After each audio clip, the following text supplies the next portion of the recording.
Okay, so we have fed the gear shift indicator through the hole in the back. It's still just kind of flopping in there loose. Now the other thing we had to do here, as far as the gear shifter, is there's on the bottom down here, there's this pin. Okay, this pin which is part of the steering column here, and there's a string. And at this point in time, a pair of needle nose pliers come there we go, comes in real handy because you can fish down in there and grab that string.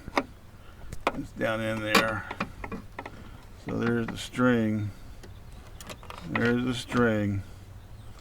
And then that's gonna just slide over this pin right here. It slides over the pin. Hang on a second here. So, as you can see, it's got like a little loop on it. You see that little loop? Maybe not. There's the loop. And it slides over that pin.